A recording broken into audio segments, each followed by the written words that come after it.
Now, how about them damn Celtics? All right, we're back with another Boston Celtics video, another draft scouting video, and today we're looking at Meleek Thomas out of Arkansas, played alongside Darius Acuff this season. Acuff obviously almost certainly going to be a top 10 pick this year. Meleek Thomas, on the other hand, shooting guard, 6'3", likely to be selected in the later stage of the first round. The Ringer here has him, again, 6'3", 25th on their board. Catch and shoot threat, good score, float game, stuff like that. So the type of guy you could theoretically put in the backcourt and feel good about. Off-ball disruptor on defense, a chaser, a helper. Only 19 years old, about to turn 20, but was a freshman this past year at Arkansas. The comps they have: Malachi Branham, Shake Milton, Lonnie Walker, Tyler Hero at his best. So that type of spark plug scorer, I suppose, if you can get at a high level late in the first round, is somebody worthwhile for the Celtics to select. 15.6 points, 3.8 rebounds, 41.6 on over 5 threes a game is pretty good. So that's who we'll be taking a look at. Yeah, seems like he could be a little bit of that extra creator that we've talked about throughout these draft videos, right? He could put the ball on the floor. He was one of the best point guards in the country coming out of high school. I think he and Acuff were the two best ones. Let's see.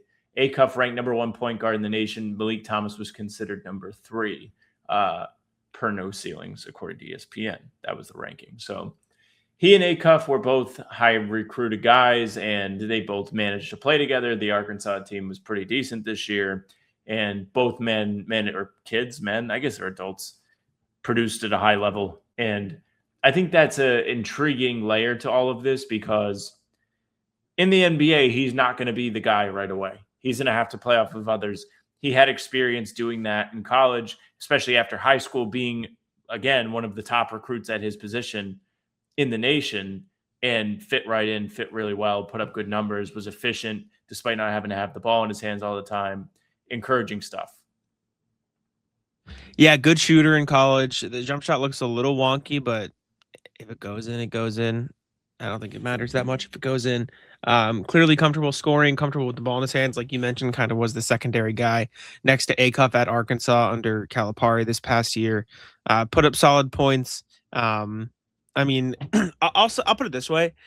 I think if you are coming out of college as a freshman nowadays, you probably either have really good potential or are confident enough that you'll have a first round draft grade, right? Like, I don't think we're going to see moving forward a lot of freshmen be so eager to leave the NIL money of college for a second round deal. So I'm not saying Meleek Thomas is definitely a first round pick in a lot of GM's minds, but he's probably getting enough feedback from the draft combine to feel like, okay, I'll probably have guaranteed money for at least 2 to 3 years as a first round pick. So I think that's something to look out for. Attacking downhill here, nice floater in the lane there.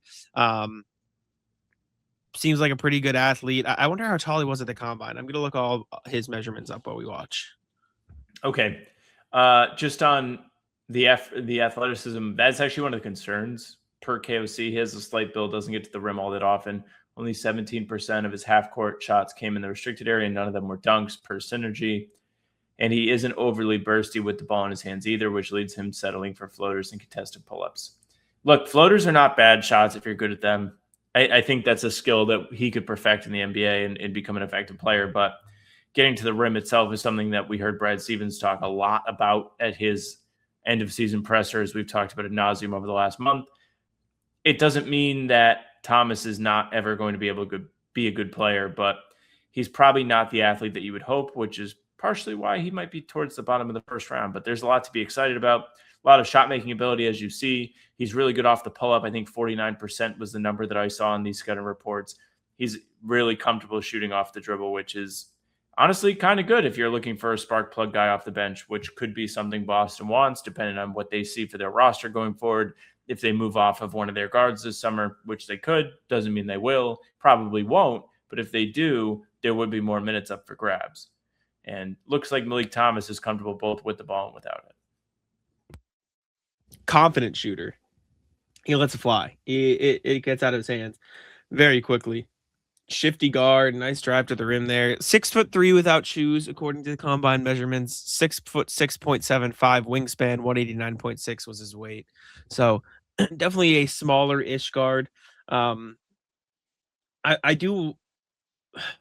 I don't think it's a bad thing that he didn't have the ball in his hands a ton in college. I do like that he is very clearly capable of playing with the ball in his hands. We've seen a few drives and stuff. I do wonder if it would be more worthwhile drafting more of a not a pure point guard, but a guy who did have the ball in his hands a lot. Like, I don't know. I don't know if I see Malik Thomas as good enough to stray me away from the Zuby Ejiofor's, Kristen Axe, and Terrace Reeds of the world. You know what I'm saying? Like he would likely have to be a 27th overall pick. I think he would be a perfectly solid, excuse me, 27th overall pick. He looks comfortable, is very confident, moves well with the ball in his hands, moves well without the ball, good 3-point shooter.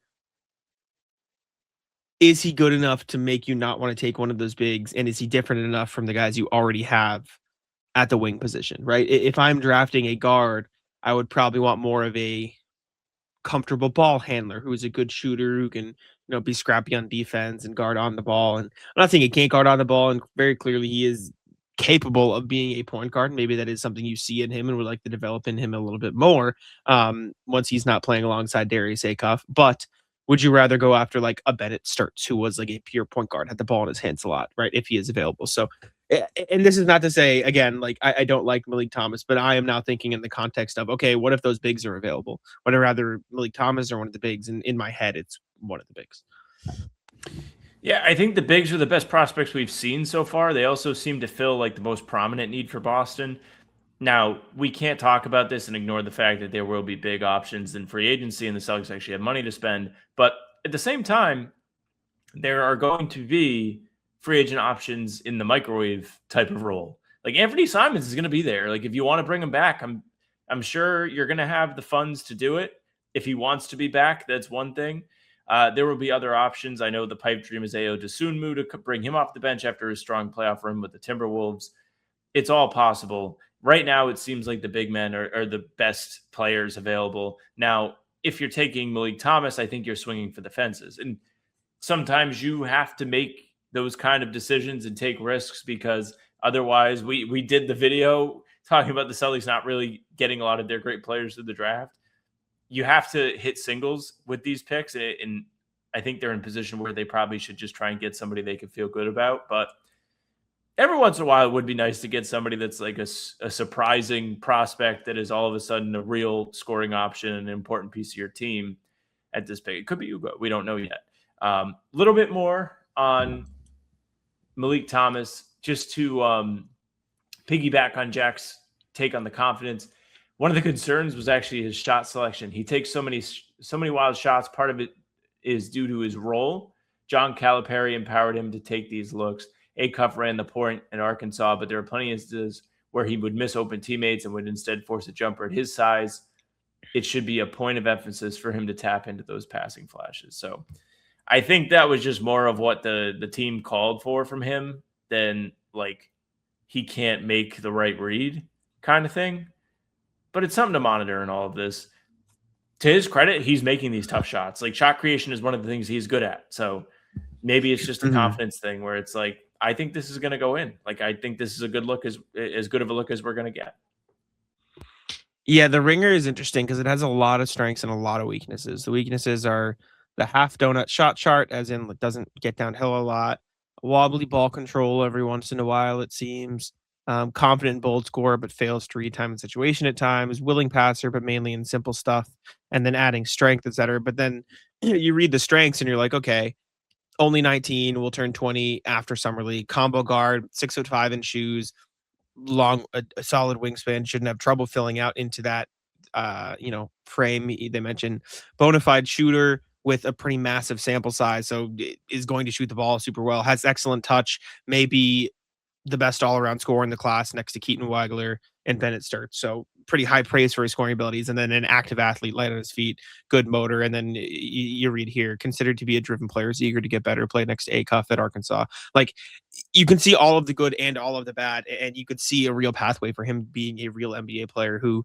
can score the ball at a high level, who can fill out and maybe become more of an active defender if he is, filling out his frame a little bit. Like I think it's pretty easy to sell somebody on the Malik Thomases of the world. Like if we're looking at Malik Thomas versus Isaiah Evans, I would probably put them relatively close together in my mind, but I think at least Meleek Thomas might give you a little less of the potential defensive scrappiness and maybe a little bit more of the shot creation. So depending on what you want, I think that's where you could lean for those two guys. And he's definitely smaller. Evans is a bigger, taller guy. So that's to keep in mind too.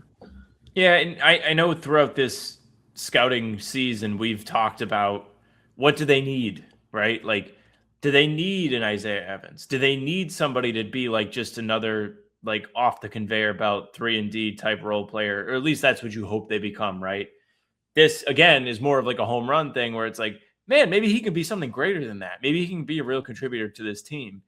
And in order for the Celtics to take him, they're going to have to see something they really believe in. And, those reviews about his work ethic are not nothing. That's important stuff. Like, you need somebody who understands where they're at, somebody who understands the situation they're going into. And I think it was Keith Smith that said it to us one time. Like, part of learning to have a long NBA career is figuring out that you cannot always be the guy and being comfortable without being the guy. There could be a world where Meleek Thomas could be a guy, but he has the tools where he could be a very low usage offensive player and seemingly still be pretty decent. So I think that's something to pay attention to. I like his float game. I think he's made good decisions on some of these highlights to going downhill. He's an intriguing prospect. I just don't know where I put him in comparison to some of the other guys. I know we can look at the rankings shortly, but definitely not like, I think we're looking at a middle of the pack type of game here. I don't know what you think. I don't. He's definitely not A tier, right? I'll switch over to the big board here.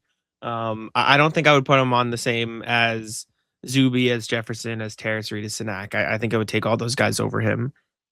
If we're playing that game, I think I would take Koa Pete over him. I think I would take Bennett Sturts over to him. And then you get into this like Dylan Swain, Isaiah Evans range. And this is like where I would say, okay, I might take Meleek Thomas over that guy. Like, I think this is where I'd land. I think I'd take him over Vasar. I'd take him over Anderson. I'd take him over Caravan. I don't know if I think I'd probably take him over Swain and Evans, although I go back and forth with Swain. I like Swain a lot. The Swain jump shot just scares me. I think I'm around middle B tier right here. I think I like him better than Sturts, but I don't have a strong opinion on Swain. Like, I almost feel like we should leave. Yeah, like that's how it should go. Swain in the middle, Sturts to the right, and Meleek Thomas. This is fine with me. Yeah, I think there are a lot of skills that Thomas has. And look, Swain, when we watched Swain, he had a lot of like, oh, this guy could be really impactful. This guy could be a super scorer. He just can't really shoot, and that's going to be the next step for him. So Thomas can shoot. His jump shot's a little wonky. Doesn't mean it can't go in. We've seen guys in the NBA many a times, Halliburton being one of them, with weird-looking jump shots that go in. So I think his motor's good. I think his work ethic sounds like it's good. I think those are things that you can buy on, especially late in the first round, and you could feel okay about. Yeah, I think this is good for now. I think Zuby and Sinak are top of mind. I need to watch Jefferson before I make another opinion, but this is fun. I think I have Pete above Terrace Reed in my personal rankings because I think I would rather bank on the potential of Pete than Reed, but I'm not like they are 3-4. Like, it's not like they are worlds apart. I believe is where I have them. I think the rankings I had, because I just did my second batch of scouting for Boston Sports Journal. I think the final rankings I did were Zuby 1, and I did it based on like if they were available, who would I take? I think I did Zuby 1, Snack 2, Steinbach 3, then Pete, then Terrace Reed, then Vasar. I think that was my order. Steinbach. We haven't seen him yet. I know. I think he's gonna be gone for what it's worth. Yeah, I feel like he's a top. Like, I've seen him projected in the lottery. Am I making that up? No. He has been. I've seen him in the lottery in some. I've seen him late teens in some. I looked at him more of like if the Celtics do end up trading up, I don't want to just completely disregard some of the mid first round pick guys. But that said, I think I would take Zuby or Sinak over him anyway. So, all right. Anyways, let us know what you guys think. Let us know what you think of Meleek Thomas. Let us know who else to watch. Appreciate you for tuning in. Let's Sam take it out. Yeah, thank you guys very much for listening and watching. Make sure you leave a like, comment, subscribe. We're here every single day with new stuff, full pods, Tuesday, Thursday, Sunday. Right now, draft videos on the days in between. Get yourself ready. Don't be sitting there like a dummy on draft night. Know who is on the board and what you think of them by then. We got you covered as much as we can. We're a little bit of draft dummies, but we're doing what we can to get prepared ourselves. You can find our stuff on Spotify and Apple too. All pods and recaps are there if you just want those. Follow. They will go right to your feed. Leave a 5-star review. We'd appreciate that very, very much.